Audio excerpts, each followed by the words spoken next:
Round 2 of the 2026 season for the ADAC GT4 Germany.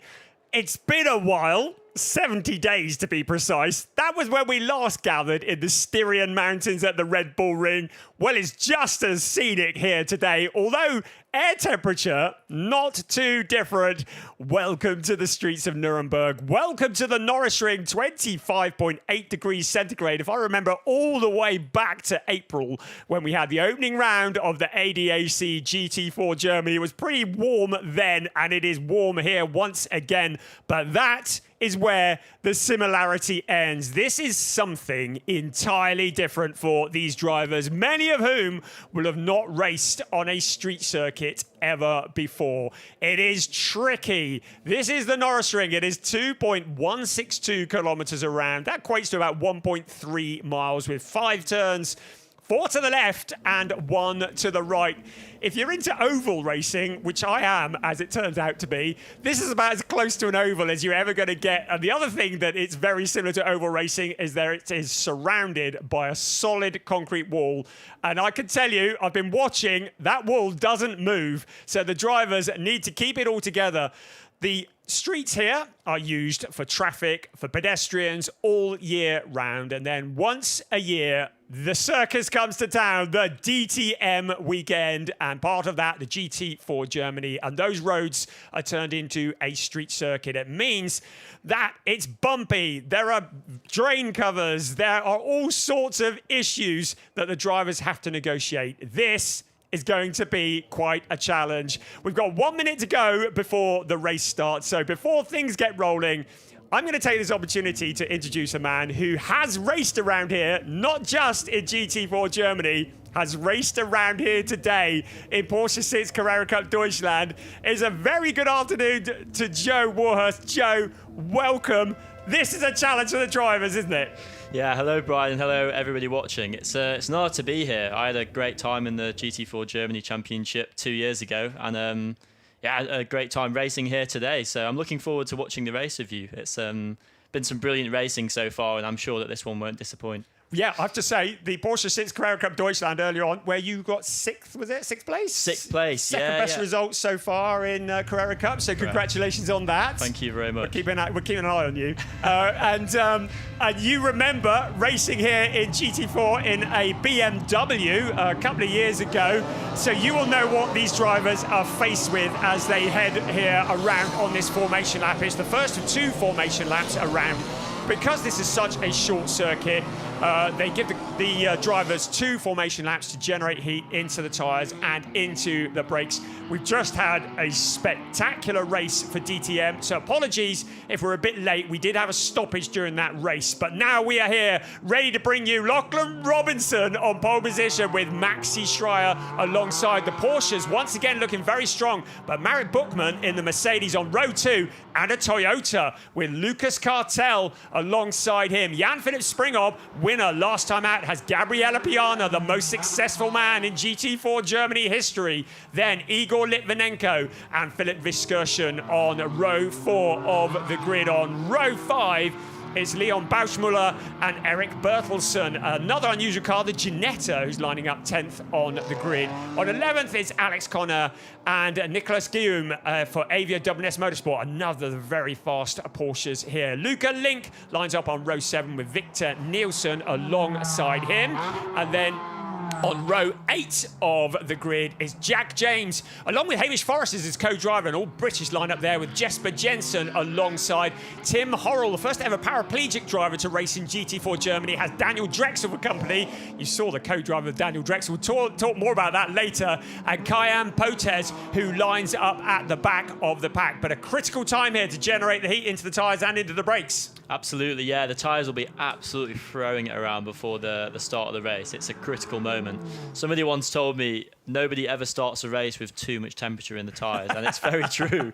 They've got to be absolutely working it now, and yeah, they start to get lined up now, ready for the start of the race. And you can see there from the graphic on your screen is Gabriele Piana and Benjamin Silvesterson who lead the point standings from Denny Burnt and Lachlan Robinson, but that could all change, particularly with Lachlan Robinson starting on that pole position. And for Robinson, it was a really good qualifying session this morning where he earned his 3rd ever pole position in ADAC GT4 Germany. He's only ever had 1 win, and that was at the Red Bull Ring last time out, as the cars now grid up side by side as we get ready for 60 minutes plus 1 lap of racing. GT4 Germany, the first of 2 races this weekend at the Norising. We cast our eyes to those 5 red lights and we wait for them to go out, and we are racing at the Norising. The cars fan out as they head towards this turn 1. A really tricky 180-degree left-hander. So into braking here, Lachlan Robinson with the nose in front, with the car in front. He's done a great start there. Everybody making it around that first corner. It is a really tricky corner to master. Everybody shuffling for positions in the opening part of the race as Gabriele Piana attacking Jan-Philipp Springhob. So that'll be significant. The 2 drivers that are very much in the championship hunt. Gabriele Piana, the only driver to have started every single ADAC GT4 Germany race that there has ever been. And he trying to put a move and succeeding on the Aston Martin into the Dutzendijk. Turn 4 they come. Then it's going to be absolute acceleration out of turn 4 towards turn 5, taken flat out. A really fast section of track, one of the longest flat out sections on the calendar, as they head then towards turn 1 and heavy braking. Lot of opportunities to make positions on this opening lap. You can see cars weaving, trying to generate. I think it's Luca Link generating heat in the tyres, and a wobble under braking with Lachlan Robinson. Also Marit Buchmann getting it all wrong. The Pro Sport Mercedes going straight on. Everybody back into turn 1, but with cold tyres, this is really tricky, isn't it? Yeah, you never know where to brake into turn 1 on the first lap. You know, this is their first time really pushing at max speed into turn 1, and a small mistake from Lachlan there, but it looks like he held it together and came out in the lead again. Yeah, but brilliant start from both the W&S Porsches. They did a brilliant job and had quite a few car lengths into turn 1. The Porsches have been looking very strong here at the Norising over the years. This is Marit Buchmann missing the braking point by some distance and unfortunately then losing a couple of places as a result. So that was Gabriele Piana saying, I'll have that, thank you very much.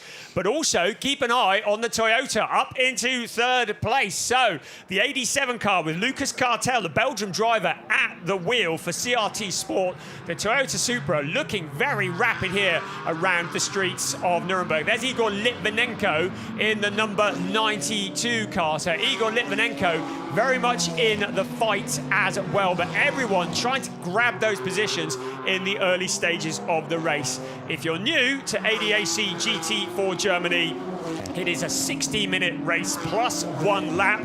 There is a mandatory pit stop and driver change for all cars. The pit window will open 25 minutes into the race. It will remain open for 10 minutes. During that 10-minute window, every car will need to come in for a mandatory stop and driver change. And if that wasn't complicated enough, there is a minimum pit stop time of 95 seconds from pit entry to pit exit. The drivers cannot go below that minimum pit stop time. So making up as much space as possible at this point in the race, really important. That's what Lachlan Robinson's doing. So he's got about 0.6 of a second over Maxi Schreier, who in turn is about 0.8 clear of Lucas Cartel.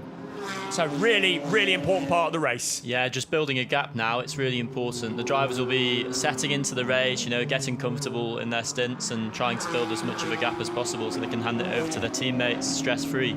It's really difficult to overtake on this track, especially when you've got ABS. So makes the pit stops super important, also strategy as well, and the more that you can extend that gap at the beginning, it just makes it easier for your team. It gives them more room to maneuver, I guess, when you come in for that pit stop that is going to have to happen. Yeah. And how you've been out there today in the sunshine, how bumpy is this circuit? It's so bumpy. I'm positive that the bumps change with every lap. Like, it's sometimes you come into a corner and the car gets airborne, sometimes it doesn't, but it's a brilliant track, you know. It's braking into turn 1, for example, massive bumps. You've got to modulate the brakes before you get back on them again. honestly, sometimes I'll go into turn one. I don't think I'm stopping, but it always has so far. So. Don't tell that to the car in front of you. You saw is that Igor Litvinenko getting up close and personal with the wall. You saw him with Philip Viskersen putting a lot of pressure on Litvinenko. He was doing a great job in 7th place. I don't suppose that smacking the wall like that is going to do it any favours at all. That is Jesper Jensen in the other of the Wimmerwerk Motorsport Porsches as well, losing a position to Alex Connor. So Connor up into 13th place. So the two Wimmerwerk cars in the headlines at the moment. The Avia W&S Motorsport car breaking clear of the other Avia W&S Motorsport car, Maxi Schreier. So Lachlan Robinson leading the way. Maxi Schreier. Lucas Cartel in 3rd place. Would love it if he could finish there, wouldn't he? Philip Viskersen was challenging Igor Litvinenko, but now suddenly falling back into the clutches of Luca Link.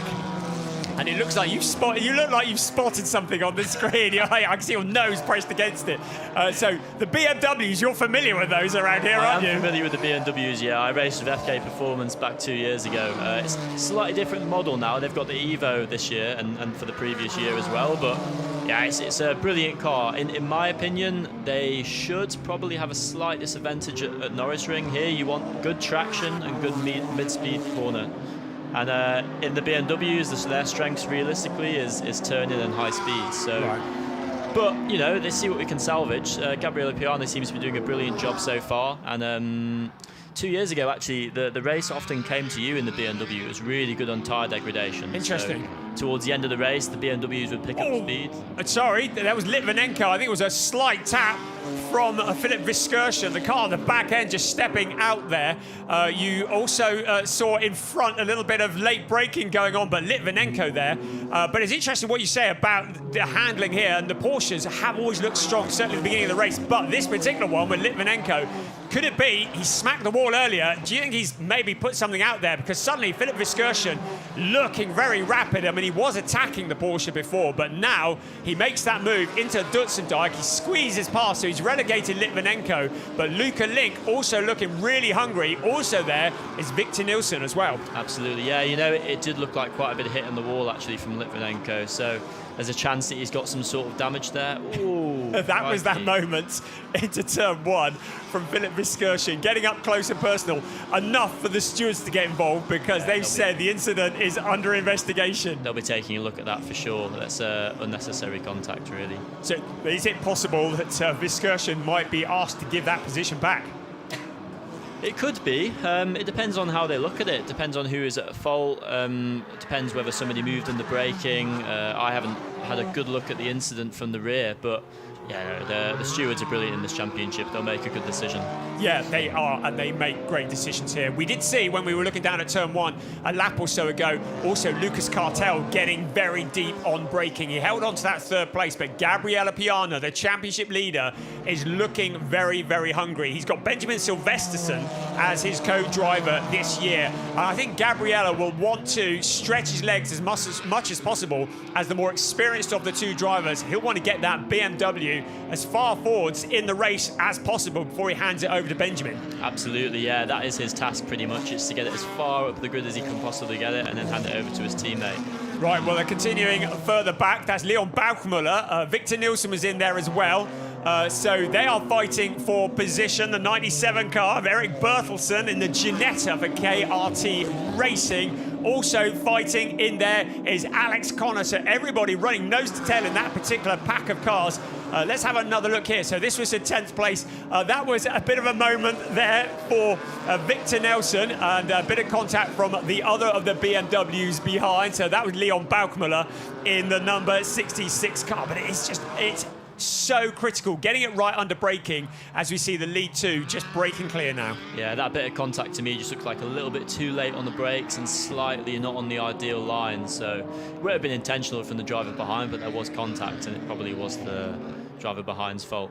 This is why it's so good having a driver alongside me to give this perspective. You can see here that if the race finished now, Lachlan Robinson and Denny Burnt would leap to the top of the standings, but only by 3 points from Gabriele Piana and Benjamin Sylvesterson. Maxi Schreier and Alon Gabet very much in the reckoning as well, 14 points adrift.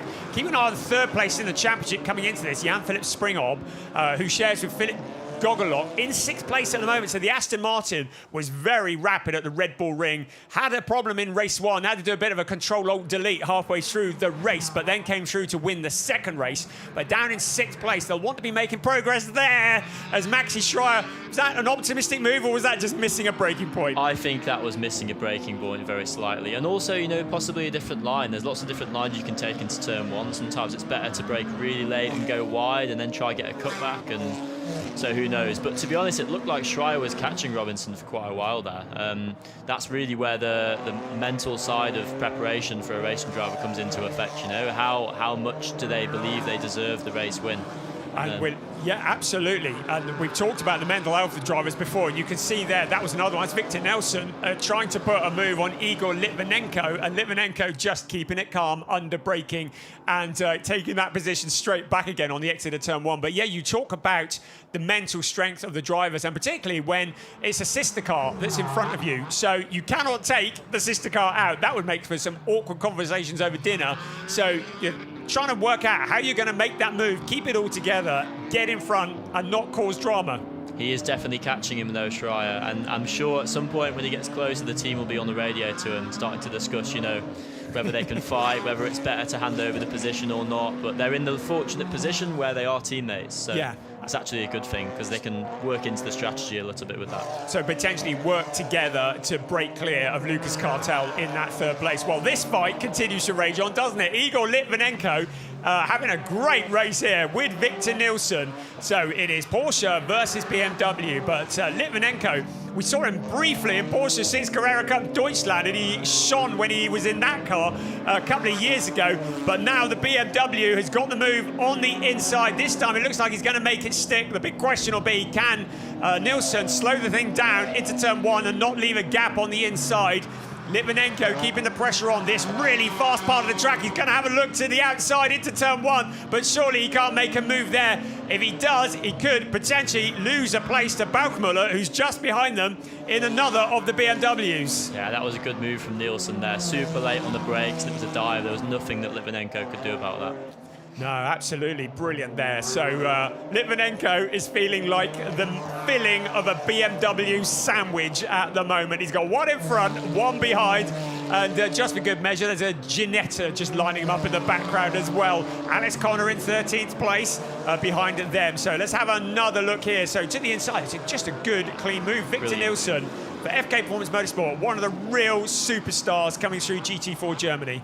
Yeah, that was great. I'm starting to think that potentially Litvinenko does have some damage from that hit on the wall because he's lost a lot of pace in the last few laps. Potentially it could have just knocked the tracking out a little bit. Steering wheel could be sort of 15 degrees out, and that affects your braking and confidence that you've got inside the car. It can be huge. The problem with that is you can't do anything about it. You've got 46 minutes of racing ahead of you, and you're going to have to bring that home. Worse still, Oscar Dix is going to have to sit behind the wheel of whatever mess Igor Litvinenko has made of the car, and he's going to hand that over to him after the mandatory pit stop and driver change. So 45 minutes remaining as Lachlan Robinson, who leads Maxi Schreier, but by a fraction over half a second.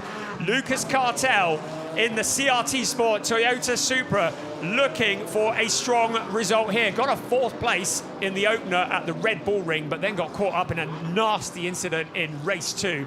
But would love to get a first ever podium for the team and for the driver here in GT4 Germany. Some great shots as we look down the pit straight, that long stretch, and that turn 5, which I'm presuming you don't lift off for. Absolutely not, no. But it's quite interesting, actually. There's some huge bumps while you're going through turn 5. So there's actually a specific line close to the inside of the wall, which is best, and you do gain a little bit on the straight. Oh.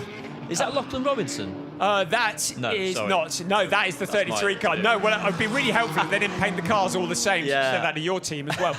So that's the 33 I had a heart car. attack there. Yeah, so did he, and so did his family. Nicolas Guillaume is the one who was at the wheel of the 33 car, the driver from Belgium. So he is currently down in 14th place. So fighting for every point. I mean, every point counts. Also in there is the 91 car of Jesper Jensen, another of the Wimmer Motorsport Porsches. We know how quick those Porsches are, but yeah, really interesting to get your insight into the track and into finding the perfect route around all the bumps and things as they head along this mega long straight. And it really is tight. Right, there's somebody going deep. So that was the BMW. I'm just trying to remember which one it is. As Bauchmuller, wasn't it? Yeah, it was. It's Leon Bauchmuller who into turn one here on the inside of Litvinenko. Just misses his braking point, but in so doing, keeps it out of the wall. Well, that's the important bit, but he's lost a couple more places there doing that, hasn't he? Yeah, just too late, a little bit on the dirty part of the track, and ABS intervenes and you can't turn in. But, you know, he'll learn from it, he'll come back. He had good pace to be there in the first place, so... Yeah, absolutely. And Leon, along with his teammate Lucas Stiefelhagen, both junior drivers coming through the ranks. And Stiefelhagen is a rookie in this as well. And so it's we talked about this during the DTM show prior to this. This is all part of the road to DTM. The ADAC do a great job taking drivers from karting into BMW M2 Cup, into GT4 Germany, into GT Masters. This is where you learn the skills. This is where you learn how to get round turn one at the Norising without chucking it in the wall, without missing your braking point. This is where all those lessons are learnt, as we see here, wheel-to-wheel action going on further back down through the pack. And that was Luca Linkers in there as well. In fact, that was number 10 car. Been thrown slightly because Razzoon More Than Racing have binned off one of their Porsches and exchanged it for a BMW. And so we've got Daniel Drexel at the wheel of that red and white BMW in the number 10 car. He was in a Porsche, has been for years. He is sharing driving duties with one Mr. Simon Birch, who we're going to see after the pit sequence. Right, we've got to fight for third place. The last of the podium positions, Lucas Cartel in the Toyota Supra, turning the heat up on none other than Gabriele Piano. I don't think he's a respecter of rank too much here, is he? No, absolutely. I'm trying to work out, when did Piano get up into third position? Has it just happened? I think it's happened quite recently, or maybe a couple of laps ago, but I think Cartel had outbraked himself into the corner again. I think Piano had got through, so maybe Cartel coming back. But yeah, you're right, Piana just picking off the places. I've said it before, I say it again. He has started every single GT4 Germany race there's ever been. It's a record that can never be broken.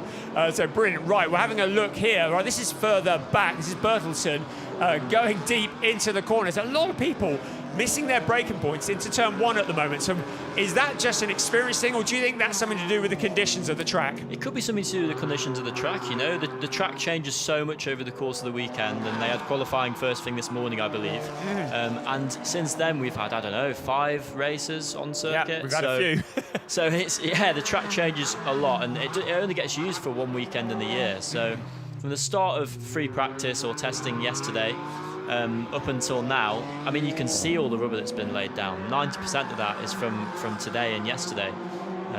So they're just getting comfortable with their braking zones, trying things. To find the limit, you have to go over it a few times, and that's what they're doing in turn one. So. Yeah, and of course the thing with this is because it's a street circuit, you can't come here and test. You can only come here and race. And of course, if we were to get rain overnight, is that Piana going deep into turn one? So even Gabriele Piana going deep into turn one, and that is Daniel Drexel getting up close and personal with the concrete wall. I'm told it doesn't move. I think he's just proven that. He gave it a good try though, didn't he? Alex Connor, Leon Bauchmuller, well, never say die, coming back, but Alex Connor, more experienced of the two. That Mucker car there looks like it's got some damage on the rear, got the diffuser hanging off. Oh, that'll be Alex Connor. Well, he's always in the battles in the BWT. Sorry, Alex. The BWT Mucker car in 12th place at the moment. So they're like, if it's got all the panels attached, you haven't been trying hard enough, have you? So Bertelsen there fancies taking advantage of that, but Litvinenko has been sliding backwards. As you speculated, I think you might be right. He made that sizable contact. Oof. with the wall. Again, then. And maybe he's trying to straighten it up again. Yeah. But that may well have put something out in terms of tracking or something with that car, but he's certainly not showing the kind of pace that he was early on in the race, which is a real shame because he had such a strong qualifying. But now in 10th place, and certainly Leon Baukmuller is looking very eager to get past that Porsche in front of him. Alex Connor is a fairly experienced pilot in his old ages, Alex, and he probably fancies an attempt at both of them, particularly with the more experience he's got, maybe biding his time. But if Baukmuller makes that move and it doesn't stick, I get a feeling Connor might try and take both of them. Absolutely, he's an experienced driver, Alex. So if something happens in front and Alex can take advantage, he'll be right there. I'm sure he positions himself really well. Right, well, we are 4.25 minutes away, according to my dodgy maths, to the pit window opening. And that's when the strategy is really going to start to work, because teams will now be starting to plot. They'll be looking, as we see there, Marek Buchmann challenging there Lucas Cartel. So Buchmann's through into 4th place. Now less than 4 minutes till the pit window opens. And also in the background, Springhob looking fairly vulnerable to Philip Viskersian, who has been a man on a mission. So he's up at the 7th place and looking to put the pressure on Jan-Philipp Springhob. Oh, and that was the Toyota Supra going deep. That's what gave a great opportunity to Marek Buchmann. Buchmann slams the door in his face on the exit of turn 1. But the teams will now be strategizing. How do they maximize their fastest driver? Where can they get the car in and out of the pits onto open track? Maybe do an undercut, an overcut, whatever cut you fancy to try and gain track position. So the pit window will open in 3.25 minutes. You know the strategists will be doing their sums. Absolutely, yeah. The team will have a plan before the race, and they will have discussed it with the drivers. So the drivers will have an idea of when they need to be ready to get in the car.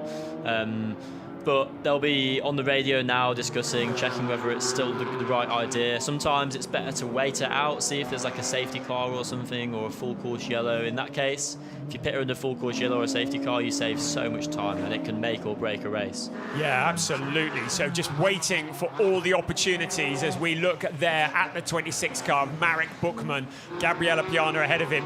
I did talk about how Jan-Philipp Springhob looked to be struggling a bit for pace. Of course, he has got an additional 15 kilograms of ballast on board. That'll teach him to go winning races at the Red Bull Ring, won't he? Yeah. But Gabriella Piana has an additional 10 kilos on. Also, Denny Burnt and Lachlan Robinson, who's leading the race, have an additional 5 kilograms of ballast on account of finishing 3rd at the Red Bull Ring. So if you win for the next race and the next race only, not for quali, you have that additional success ballast. So that is going to affect you. And I'm wondering whether Springhob is struggling with that Aston Martin with that additional 10 kilos, that additional 15 kilos on board that car. Yeah, quite possibly. It looks like he's going for a move here, actually. Around the outside can work quite well here. Doesn't quite have the grip for it. No, I mean, and Viskersian has looked very quick in that car, so he'd worked his way up to that position. And I wonder, I mean, Springhob is by far the more experienced of the two pilots, but it doesn't look like he's got the legs to come back in, does he? No, he's quite possibly struggling with that success ballast, actually, now that you mention it. And keep an eye on Luca Link in the background. Luca is always good value for money, a real entertainer in the BMW. I get the feeling he is going to try and make short work of Jan-Philipp Springhob if he can catch him. Springhob just ducking out, maybe trying to get some cool air into the car, trying to cool things down a bit. Pretty warm out there in the sunshine, and everything, I guess, heats up when you're running nose to tail. Absolutely, yeah. You're trying to cool down the brakes, trying to cool down the engine. To be honest, sometimes the advantage that you gain from cooling down the brakes and cooling down the engine, a little bit more pace on the straights and in the braking zones, is actually more of an advantage than the tow that you get from staying behind the drivers. I've seen Lachlan Robinson and Schreier doing it almost every lap on the pit straight now. And it could also sometimes be, if your teammates with the car in front, you don't want to close right up to the back of them and risk them having to defend and then losing much time. No, absolutely. You end up compromising both of them, don't you? Right, the 20 car there making a move through. So great to have Jack James from Great Britain for Razzoon More Than Racing. So Jack James there, currently in 19th place. Tim Horrell in the 32 car. So James having worked his way past Tim Horrell, and Tim, who uses hand controls as a paraplegic driver, uses hand controls I did ask the question, what happens when Hendrik Still gets in the car, which he will do shortly, and he doesn't use the hand control, so he has a separate control as well for Hendrik Still. But it's great to have Tim here. He comes all the way from the USA to race with us, and a very welcome addition to GT4 Germany. Right, you can see the clock ticking down because the pit window is about to open. So in the next 10 minutes, everybody's going to need to come in. You can see the grey peas next to their name. A green pea will mean they've done it. We like green peas, they're healthy.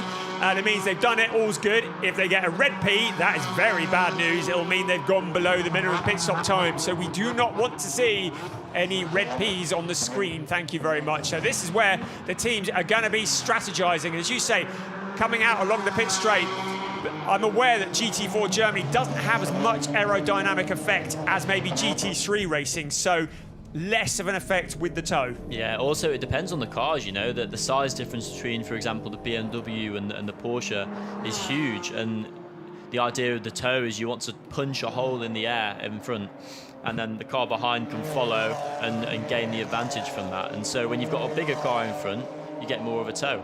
Whereas the BMWs won't feel quite as much of an effect if they're behind the Porsche. But here we go, first pit stops. Right, well, that's great insight there as well, so thank you for that. Right, well, it's Eric Bertelsen who's into the pits in the 97 car, and he will be handing over to Alexander Christensen, another Swedish driver. Simon Birch is taking over from Daniel Drexel. Simon Birch, a one-time winner in GT4 Germany, a two-time winner in GT Masters.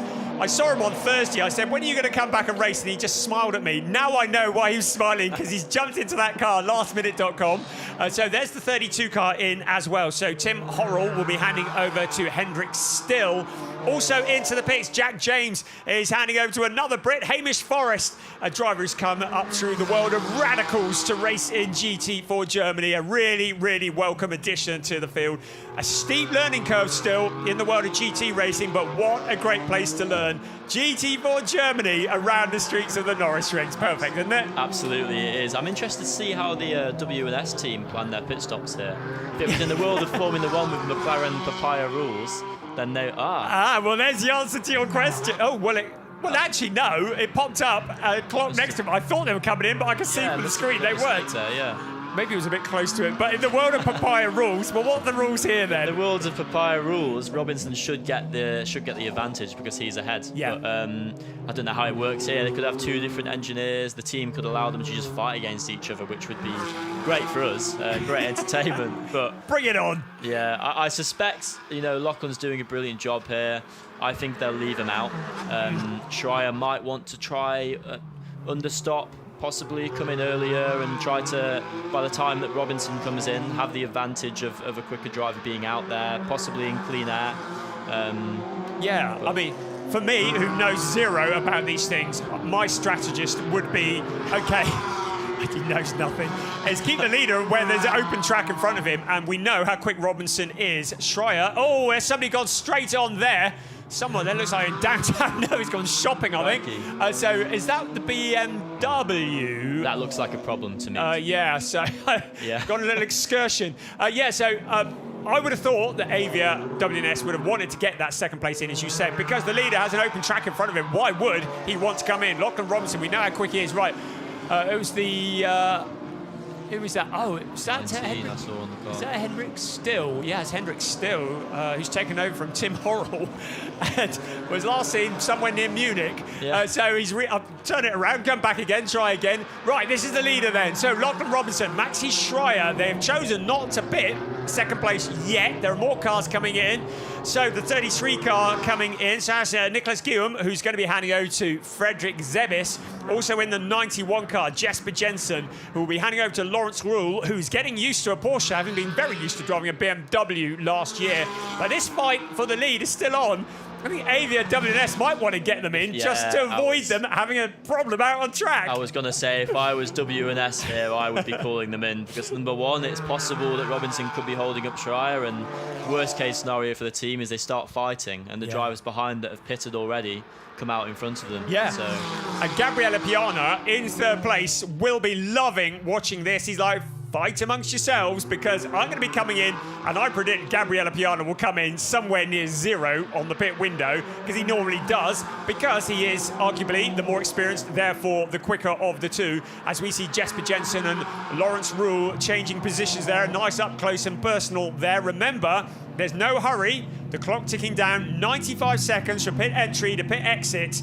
They cannot go below that. If they do, they will get a penalty. And you can't just think, oh, well, I'll go and park up at the white line and wait for 0. You cannot. Once you're in the fast lane, you've got to keep going. You cannot back off. So back timing this is pretty critical here. And you can see how close they do it. Well, Lawrence Rule has gone 2.1 seconds over, so lost a bit of time there, which is going to take a bit of getting back out on the track. You can also see Philip Viskersen is in. Also, Luca Link, they're in for their mandatory stop, but still, first, second, third, fourth, fifth, sixth, seventh, eighth, ninth, 10th, 11th. They're all staying out on track late in the window. Not my counting there. Out onto the pit straight we come once again. So first, second, third in the shot. Fourth place just coming into the top of your picture. There you go. 1, 2, 3, 4. There's 5 in the background.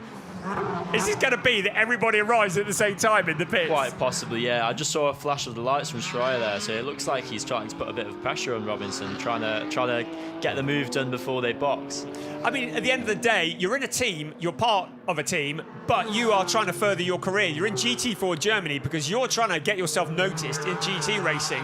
So you're not going to go, oh, well, I'll second for second place because I like Lachlan Robinson. You're going to be like, I want to beat you because I want to be in the headline, not you. Absolutely, yeah. I mean, and to be honest, at the end of the day, a lot of these drivers aren't paid by the teams. They do it through sponsorship or whatever that means of finance is. So it's up to them, you know. They're fighting for themselves. They've all worked really hard to be here, and you know, if you can win the race, you deserve it, whichever way possible. Oh, Red P coming up here. Disaster. Linus Hana has gone below the minimum pit stop time, having taken over the number 77 car from Philip Viskersen. You can also see that Jan-Philipp Springhob is into the pits. He's handing over to Philip Gogelok. Also the 87 car, Lucas Cartel, the Toyota Supra. And he'll be handing over to Hudson Schwartz, another driver who comes a long way from the USA.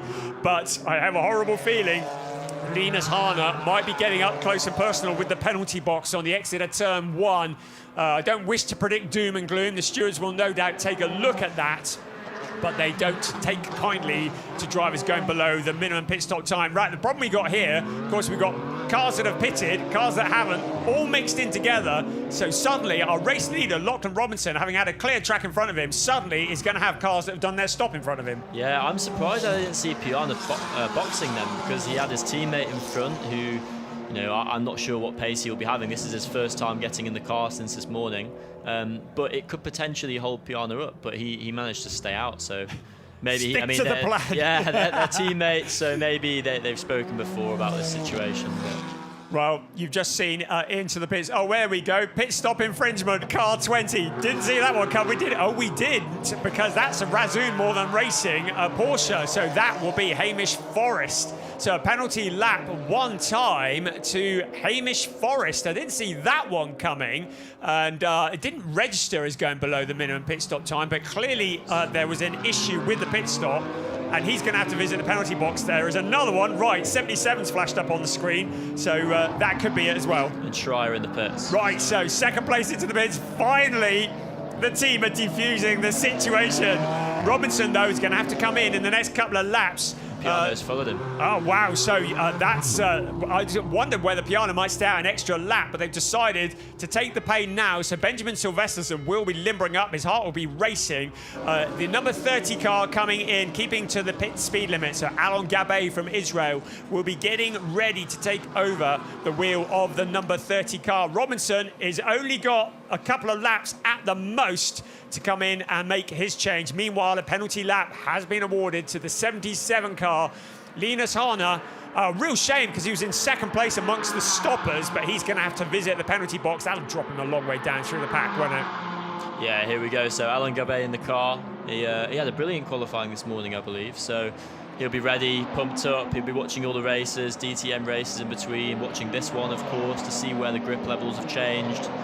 getting his belt suited up now. You don't actually have that long in the pit lane. It feels like a long period of time if you sit there and time it yourself, but if you think about the amount of things that you have to do inside the car, it's not long at all. Including get out and get the other driver in again, and that's what's happening to our race leader. So with 30 seconds remaining on the pit window clock, it's Lachlan Robinson. Denny Bent will be limbering up in the background. Here he comes. He'll tear Lachlan out of the car. They have plenty of time, no rush there. The seat insert will need to come out because the drivers are a different build. Hurl it back into the garage. Hope someone catches it. And then help the outgoing driver helps the incoming driver to get belted up, buckled in, strapped in, plugged in, and all the rest of it.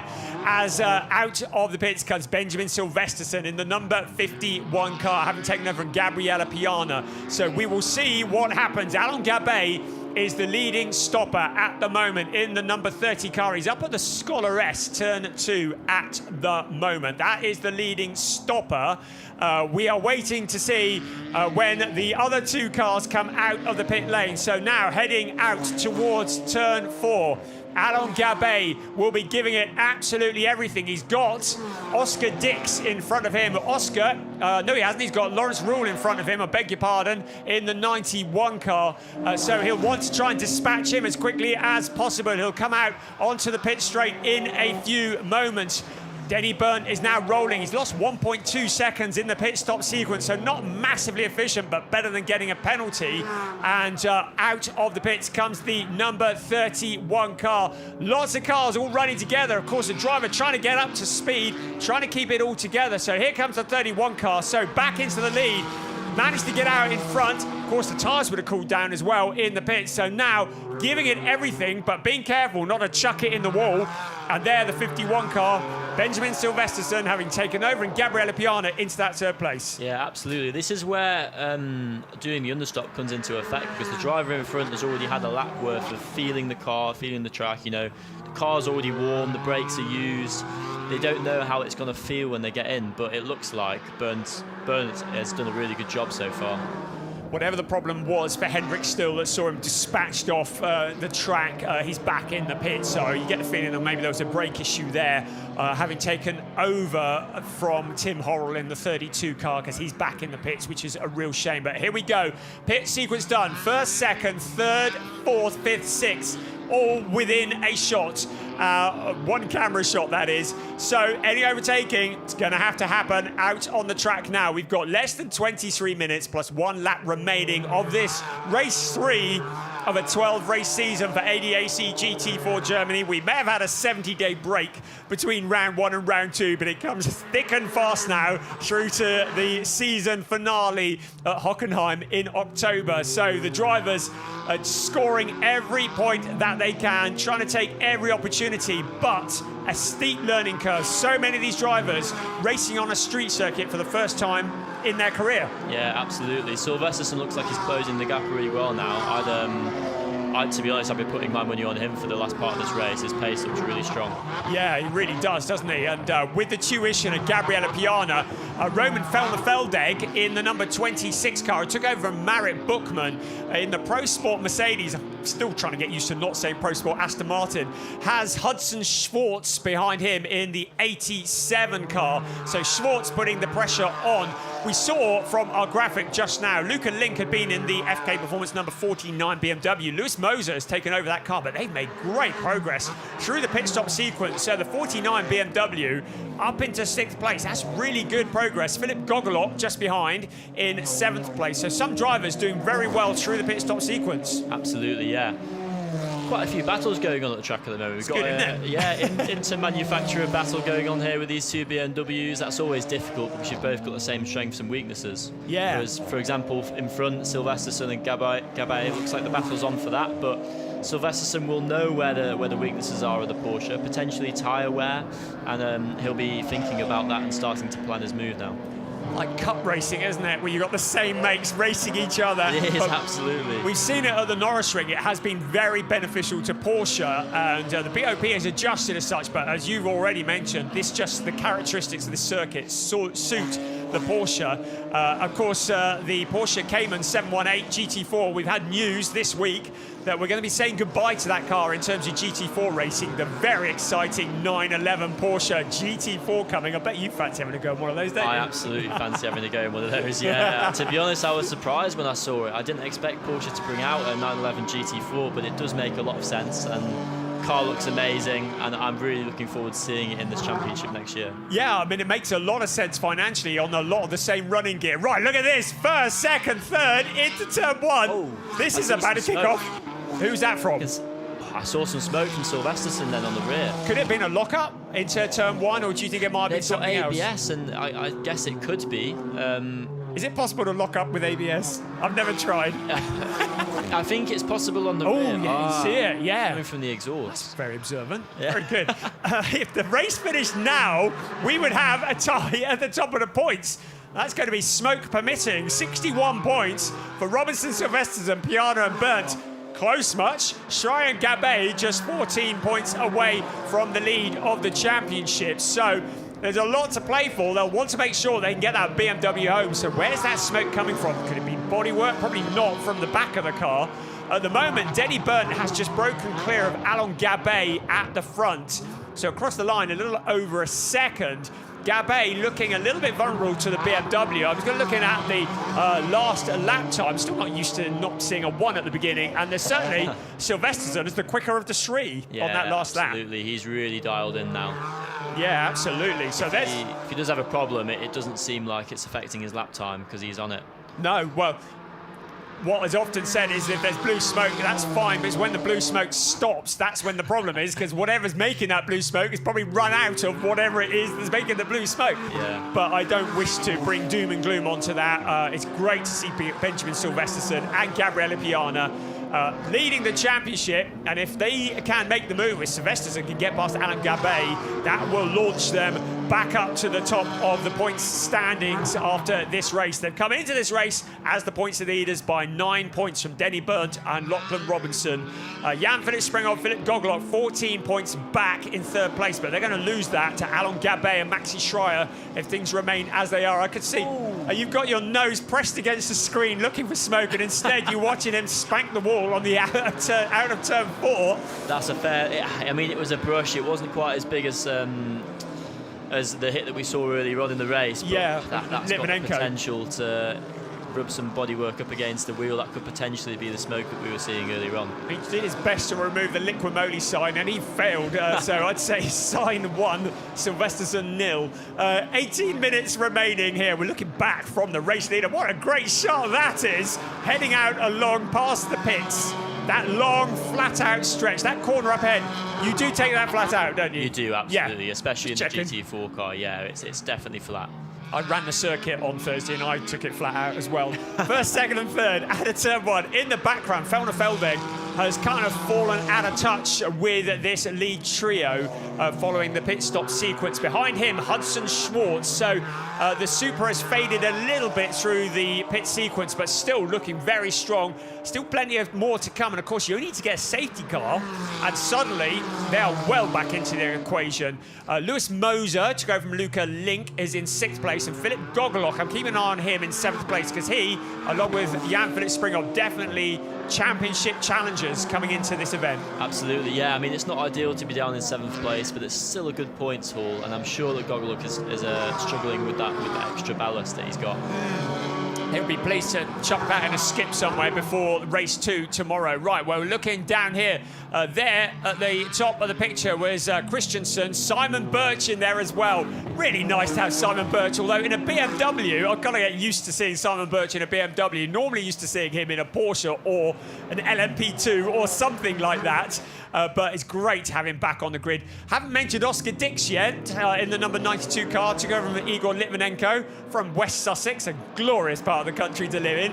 Currently in 14th place. Behind him is Frederick Zebis in the 33 car. So Frederick, who took over from Nicolas Guillaume in the other, one of the many ADAC Motorsport Porsches. So they're having their little fight further back as well. So plenty to be looking at. In 16th place, just 1 place out of the points, is the 85 car of Jonathan Engström from Sweden. Other side by side with Gabay. Yeah, absolutely. So this is for second place. He's showing a second in the windscreen. Is it going to be next time around? Got the thing slowed down. Went really deep into the corner, but still managed to hold off Alain Gabay. So now Benjamin Silvesterson jumps up into second place, retains the championship lead as things stand at the moment. Yeah, it looks like it could have potentially been a bad exit out of the last corner for Gabay. It looked like they were already side by side on the straight, but yeah, Silvesterson's got his head down, he's got the move done, and he'll have his eyes set on Burnt now. So this is the view heading into the Dutsen Dijk corner, and I think Gabay will be kicking himself. That's not very easy to do in one of these cars as he tries to close down on the BMW in second place. But that was great driving. Silvesterson's rate of improvement with every race is rapid. But when you've got Gabriele Piana coaching you, then you expect nothing less. Yeah, absolutely. Crikey, you can see Gabay weaving all over the place, trying to get into the head of Silverstone in front. These are all the tricks that you try, aren't they? Flash the lights, weave, flick the V's, do whatever it takes just to distract the car in front. Absolutely. Sometimes it works, sometimes it doesn't. But in my opinion, Silverstone, he's just done a brilliant move. He looks like he's faster than Gabay behind, so I think he'll be laughing at that in front. Yeah, I should think he probably will. Is it possible that as a driver, do they just focus on what's ahead? As we look again at that move, under braking into turn one, but he'd already got the job done long before they even got to the braking point, hadn't they? Yeah, they did. But is it possible to just ignore what's going on behind? Or is it out of your psyche when the lights are flashing? You just like not look in the mirror and focus on what's ahead? It depends on the driver, it depends on their mental skills. Sometimes it's not a good idea to try to ignore it because it's there and there's nothing you can do about it. It all just depends on what you think when you see it in your mirrors. However, carry on. Yeah, however, when I used to race in the Porsche Cayman back in the UK, I once tried to turn my rear view mirror down because I had a driver behind that wouldn't stop flashing. I snapped it off and smashed my windscreen in front in the process. Oh, well, that's good. Vandalise your own car. Right, look at this. This is a fight for fourth place. It's Roman Feldegg alongside Hudson Schwartz. Schwartz in the Toyota with a nose in front. He's like, the Mercedes might be strong around here, but hey, check out the Toyota. Out of the Scholar S they come. I'm still reeling about you smashing your own windscreen. That's impressive. In towards turn four, Dutsen Dijk they come. So the Toyota, Hudson Schwartz at the wheel. We saw how quick he was at the Red Bull ring. Takes it a look to the inside, to the outside. A much tighter line. Look how much the back end was hanging out on that Mercedes. You get a feeling the tyres at the back of that Mercedes are starting to maybe cry enough here. Yeah, absolutely. Yeah, I mean, he recovered it well there. That was a nice slide on the exit of the corner. We'll see if we get to see it again now. Yeah, it looks good, but I'm not sure it's the quickest way around. And of course, here, when the back end steps out, you really start to worry about that wall, which suddenly becomes very close, doesn't it? Yeah. But I mean, he left him a lot of space on the inside, not by choice. In the background, Lewis Moser, not really close enough to take advantage. But yeah, the tyres on that Mercedes perhaps starting to get a little bit worse for wear, having been on the car for over 45 minutes, pure racing, and now starting to get tired. Of course, in GT4 Germany, you can't come in for a tyre change. You've got to manage what you've got. Whatever mess the tyres are in, your co-driver has to inherit when they take the wheel of the car for their stint. Yeah, absolutely. I mean, it's a shame because it was a brilliant move to get up into that position, but yeah, he just had a slight mistake. To be honest, it looks like a lot of drivers have been struggling with the braking here. We've seen so many very fast, experienced drivers just going straight. I was talking to quite a few of the DTM drivers earlier in the weekend, and they're all saying brake overheating issues here are a big issue in this temperature and this enclosed circuit. Trying to keep the brakes cool is a real challenge, and a lot of drivers have been struggling with brakes. And we saw Henrik Still, who's now retired to the pits, going straight on at the end of the pit straight.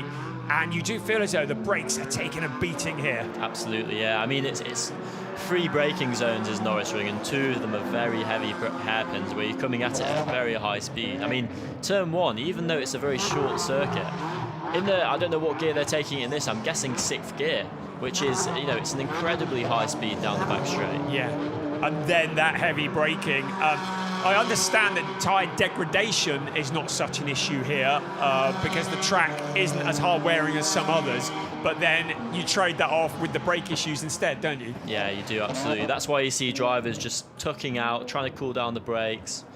And it goes a long way here. Yeah, I can imagine. Preserving the car is not just about going fast, is it? It's not just about trackcraft. It's also about looking after the machinery that you have and getting it to the end of the race. Right, well, that's the 14th place Wimmer Wertkar with Oscar Dix at the wheel, and he has Frederik Zebis for company in the 33 car. So more Porsches fighting Porsches. At the front, Denny Byrne looks to be under control. He's got a second clear of Benjamin Silvesterson.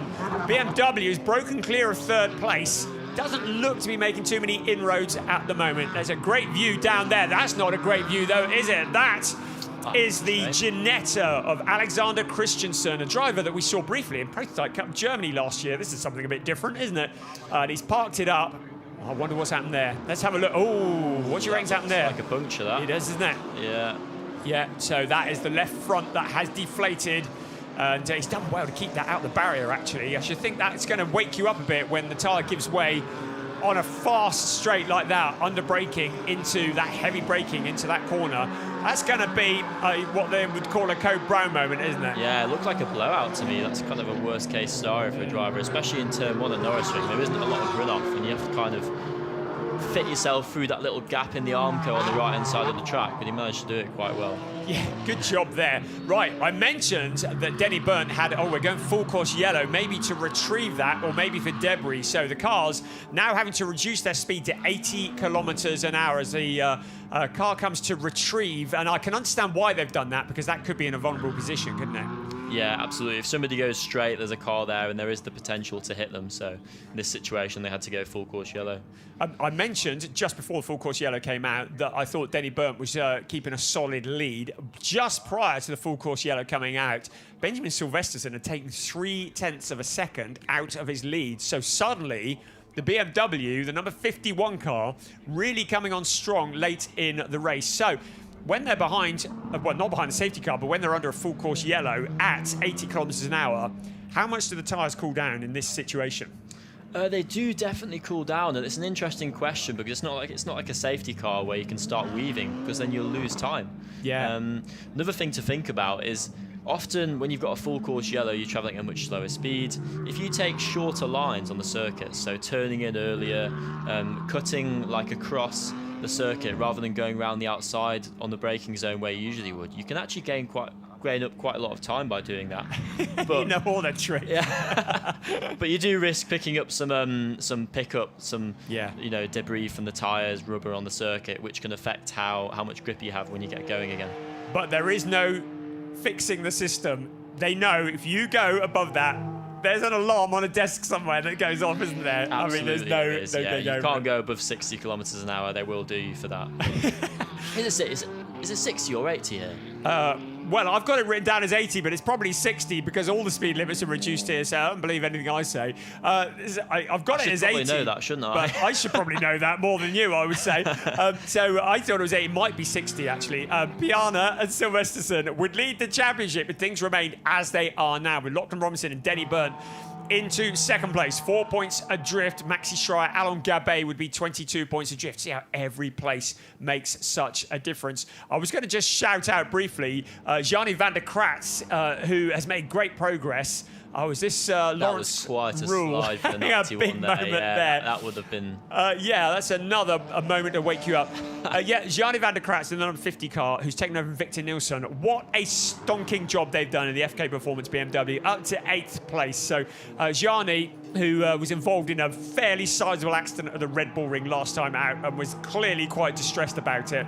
So putting that behind him with a good score here. Just needs to bring it home. We got less than 7 minutes remaining. Oh, how time flies when you're having fun in ADAC GT4 Germany. The third race of a 12-race season for this wonderful championship in its 8th season, supporting now the DTM, part of the Road to DTM Pyramid. And the winner of this championship receiving funding for GT Masters. Really, really great racing. Always is here, always entertaining.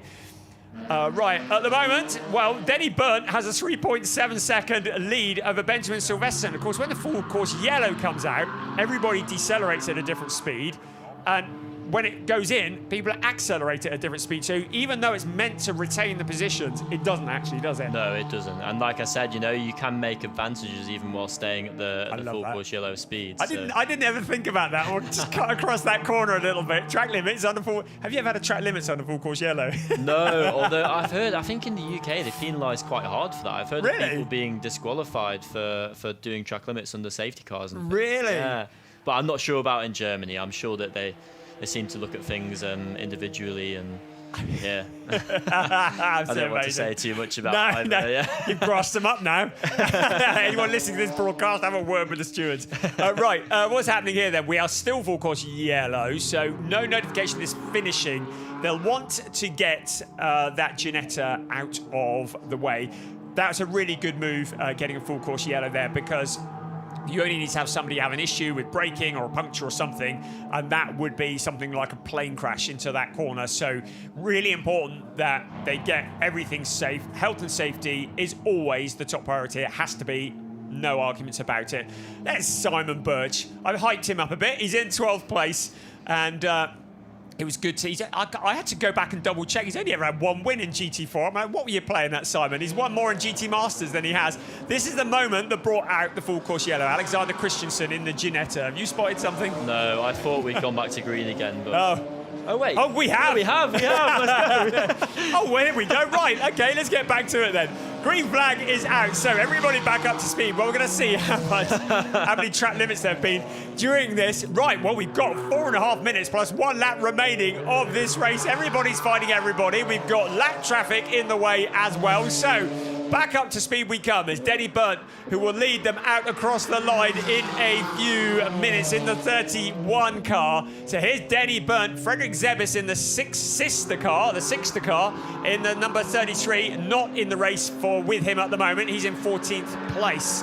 So Denny Burnt looks like he's come out of this quite well. Let's see what the gap is. Out across the line goes Denny Burnt. Let's see what the gap is to Sylvester. So 1.7. So he's gained about a second through that sequence. And that might be critical when all is said and done this late in the race. And worse still for Sylvesterson, he's got back markers in front of him. Third place, Gabay.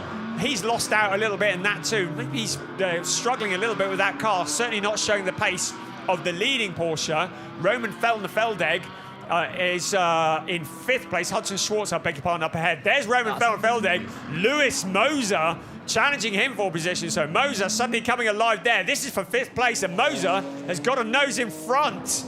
So trying to come back, Feldeg.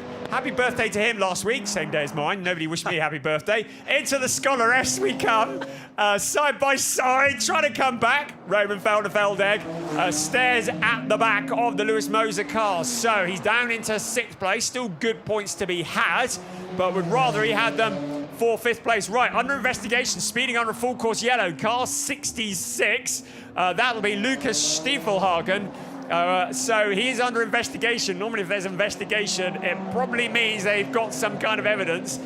We saw Stiefelhagen at the wheel of one of the electric next-gen cars last year, I think it was. He did very well in that. This is something a bit different, but we welcome him, Lucas Stiefelhagen, to GT4 Germany. We love having him on the grid, a real character, but he's not going to love the penalty box if they do find him to have speeded under the full course yellow. 2.5 minutes remaining of this race, less than that. So time starting to run out. Sylvesterson has closed back in on Denny Burnt. Or has he? No, that's the back. No, that's the back marker one. Oh dear, he still hasn't dealt with the back marker. Thank you for observing that. Can somebody have a word with AV and WNS to paint their cars different colours, please? Right, out of the turn 5 we come. Once again, right there is Hudson Schwartz in the number 87 Toyota Supra. Great to see Toyota back on the grid at GT4 Germany. Really welcome addition. Yeah, brilliant. We've had a lot of manufacturers this year. You know, we've got Ginetta, Toyota, BMW, Mercedes, Porsche, Aston Martin. It's lots of manufacturers for a GT4 series. It's great to see, isn't it? And a series that continues to go from strength to strength. And with the dangly carrot of GT Masters and the road to DTM, it's a very attractive series for many drivers. Masters. There's Roman Felderfeld thinking about what might have been, now staring at the back of Lewis Moser. So your 1, 2, 3 remains unchanged at the moment. The gap's 3.1. So Denny Byrne has broken clear of Benjamin Silvesterson, probably on account of the fact that Silvesterson has had to negotiate a fair bit of backmarker traffic.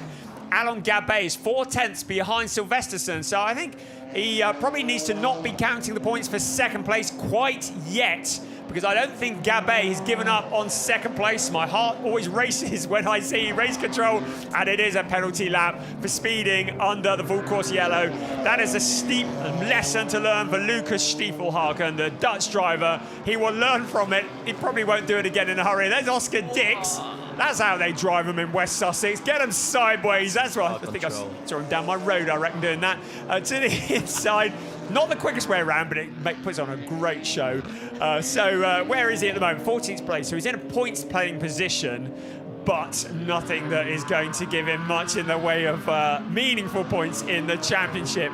Behind him is the number 85 car, Jonathan Engstrom, who took over from Cayenne Potez. So another pairing in the junior hunt, who are still very much learning the ropes as well. But Denny Byrne leading the way with 10 seconds on the clock. So when the clock strikes 0, which will be on this lap, it will be what remains of this lap, and then one more. Oh. And that is a puncture. Benjamin Silvesterson, the left front of that car, the tyre has deflated, and this is a disaster for the driver pairing with Gabriele Piano, who were going to be leading the championship. Coming into this race, they were. This turns everything on its head. No point coming in for a pit stop. He's going to have to try and get the thing back onto the last lap and round. He is. I mean, it depends on whether it's safe to do so or not, but that is just so unfortunate. It looks like it's even come off the rim now. So. That is, I mean, he's going to struggle to get any points at all here. And of course, you risk doing more damage to the car, trying to get it home. At the moment, our leader is into turn 1 for the very last time. So he's just seconds away from the checkered flag. The number 51 BMW was seconds away from second place. I did say don't count the points too early. I wasn't expecting quite that. Oh, that's Frederick Zebis. Yes, another of them. I told you they need to paint them differently. Out of turn 3 comes our race leader. Calm down, dear. It's towards turn 4 comes our race leader for the very last time in this race. There's too much to keep a track of. It's Lachlan Robinson, Denny Byrne, and the remains of that tyre now deposited into turn 1, smoking away, but no such problems for our race leader, because he's about to come across the line. Denny Byrne and Lachlan Robinson win again in ADAC GT4 Germany, a first win of this year. What a stonking drive that was. Alain Gabet is promoted up into second place along with Maxi Schreier, and it's going to be a podium for the Toyota Supra. Benjamin Silvesterson doing what he can to bring the remnants of that BMW home. 10 out of 10, keeping it out of the wall and just getting it home, because it looks like he's going to get some points at least, even if the front corner of the car needs rebuilding overnight, but at least he gets it across the line, and he's going to get a 9th place, which is actually could be crucial, because for a 9th place, he's going to get 7 points, which is 7 more than he would have got if he'd come in to have that tyre changed. Yeah, it's so unfortunate that FK Performance and Silvesterson and Gabriele Piano have done a brilliant job all race, and just 1 lap from the end, they'll be absolutely kicking themselves. So Lachlan Robinson won at the Red Bull Ring last year, and that was Frederick Zebis doing a little pirouette at the end of the race, courtesy of another car. Right, we've got a penalty lap. That was. Who was that? That was Oscar Dix, I believe. Oh, was it? Well, he's got a penalty, 3 penalty laps as a result. So that's a smoking donut in the middle of turn 1. So yes, 3 penalty laps replaced by a 15-second time penalty for Oscar Dix for getting involved with Frederick Zebis. And maybe at that point of the race, just desperately trying to get points, maybe a slightly over-eager move.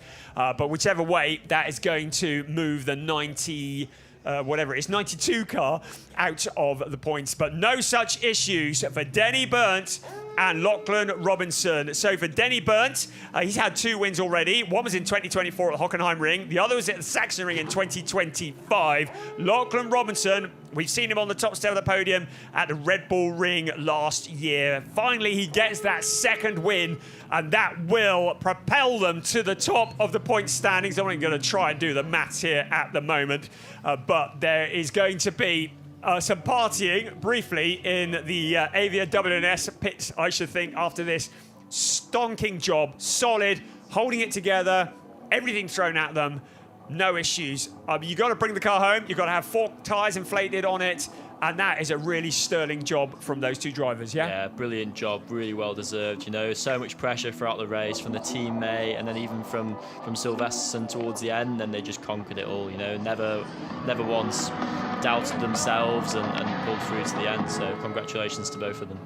And Alain Gabet, along with Maxi Schreier, with that second place. Now, I'm trying to remember, I should have better notes here, that whether we've seen a Toyota Supra on the podium before in GT4 Germany. I'm looking at you won't know really. Why are you looking at me? Yeah. We did have a Supra a couple of years ago, but that is an astonishing job they've done anyway. As we see there, subject to confirmation, Lachlan Robinson and Denny Burnt, Maxi Schreier, Alain Gabet, Lucas Cartel and Hudson Schwartz. Certainly the first time we've seen those 2 on the podium.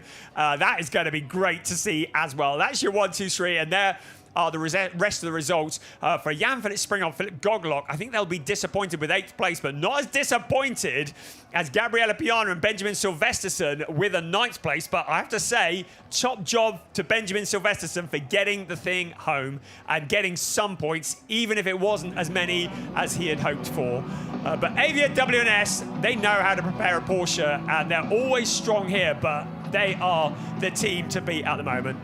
Absolutely, they are. Yeah, brilliant job, top 2 in the race, and so yeah, once again, brilliant job to WNS Motorsport, the drivers, and Porsche Motorsport. Yeah, absolutely. Not that you're biased or anything. So there is a 3rd place, Toyota Supra. Great to see Toyota here. Even better to see him on the podium. Lucas Cartel and Hudson Schwartz. You're about to find out what they look like, because they're going to climb up onto the podium and will receive a trophy for their hard work. Maxi Schreier and Alain Gabet, really valuable points in the championship hunt there, and launching themselves to the top of the point standings. It's going to be Lachlan Robinson and Denny Burnt for Avia WNS Motorsport. There are so many Avia WNS Motorsport Porsches, but please, can we have different colours next time? Well, we do have some of them are different colours, but gives us all a heart attack every time one of them spins out. But yeah, 2 of them on the podium, so it just shows how strong they are as a team. Quick interview. There you go. 9 points clear of Piana and Silvesterson. Lachlan Robinson and Denny Burnt, Schreier and Gabet. We're at just the 3rd race of the season, but you're already starting to see the form that's starting to unfold. I think that Philip Goglock and Jan-Philipp Springhoff will be very much looking for some kind of revenge tomorrow once they've dumped that success ballast. Denny Burnt and Lachlan Robinson are going to find out what it's like to drive around with an extra 15 kilos on board tomorrow. They won't have that problem for quali, but they will have it for the race. The success ballast, which is a good thing to do, is Maxi Schreier on the right-hand side. But brilliant job from them. Some good, solid racing, great entertainment. Yet to see a boring race in ADAC GT4 Germany, even without you in it. and always entertained. And around here at the Norising, how steep a learning curve is it? When you've grown up doing karting and you've raced at all these lovely tracks, and then suddenly they throw you on the streets of Nuremberg. How tough is it? It's such difficult. You know, my first time coming to Norising, it's so different to what you're used to, especially like coming from karting and racing in the UK, whether you're racing in the UK, America, Germany, wherever. It's just weird to not have grass around you. You know? You don't have the room for mistakes. You can't kind of, like I said earlier on, you find the limit by going over it, but you can only do that on the braking zones here. Yeah, and if you go over the limit at the Norising, it's quite often more than track position that you lose, isn't it? It is, yeah. Sometimes it's a wheel or a tyre as well, yeah. Indeed, as we have seen. Yeah. So there we go. The drivers just receiving congratulations from the team.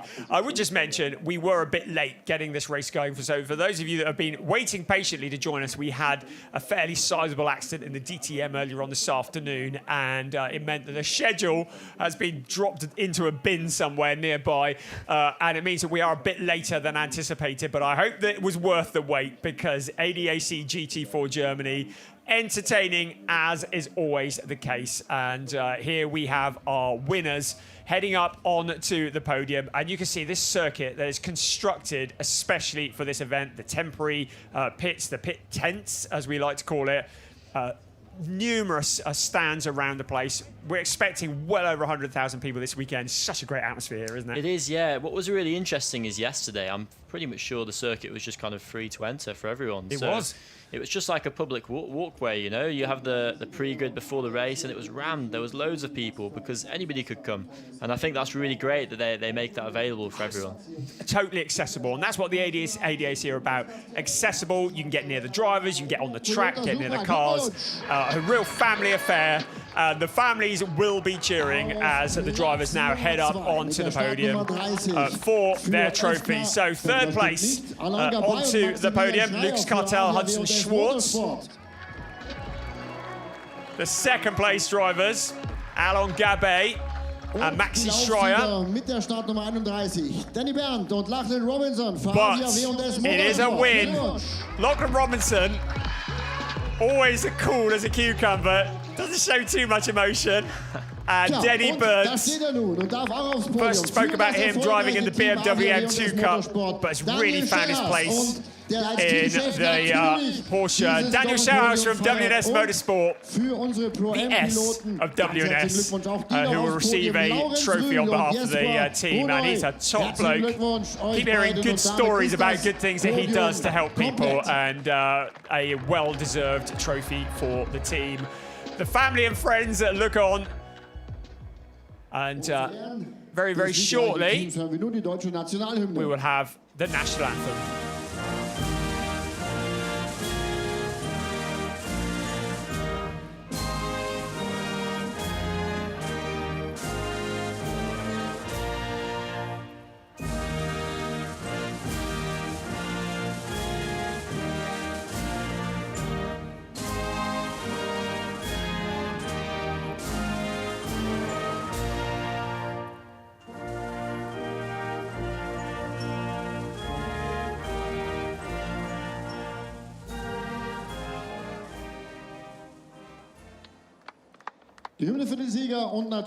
So you may wonder who the other two that are on the podium there. That is Jesper Jensen and Lawrence Ruhl. They have won for the Pro-Am. We've got two Pro-Am pairings here, so we squeeze them onto the podium as well. So they'll get some trophies to take home with them. Lachlan Robinson receives his trophy. He's from Australia. I got that confused last year. He came and told me off. Denny Bird from Germany also receives a trophy there as well. Here comes the second place trophies to Alain Gabet and Maxi Schreier, two great guys as well. Always approachable, always willing to show you around the car, tell you what's going on. I didn't know what Lux Cartel and Hudson Schwartz looked like until just now. Now I do.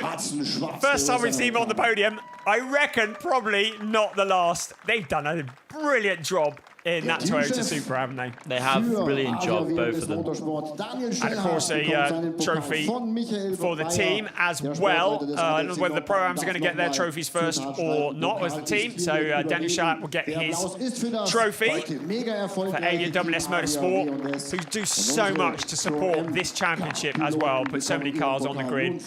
And I think the Pro-Ams looking longingly, hoping, here we go.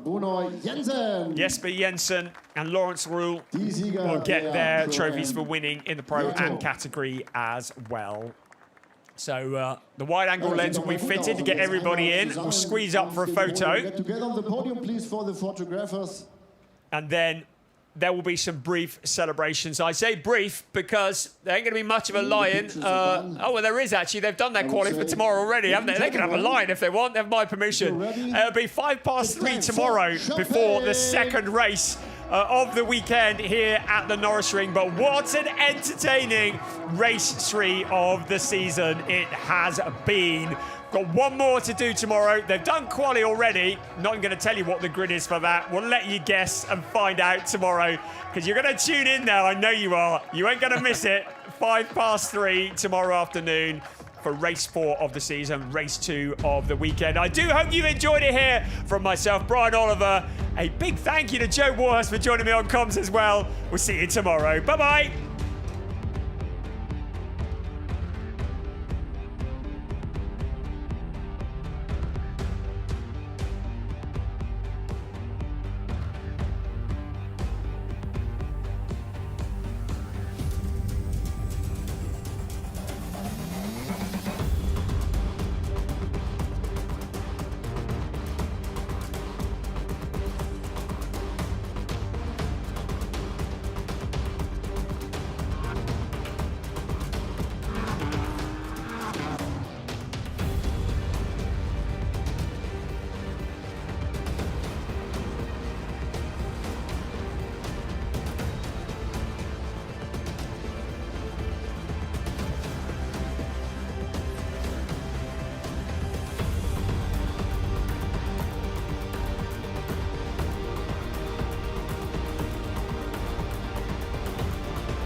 Nochmal der Applaus für Lukas Zuschauer.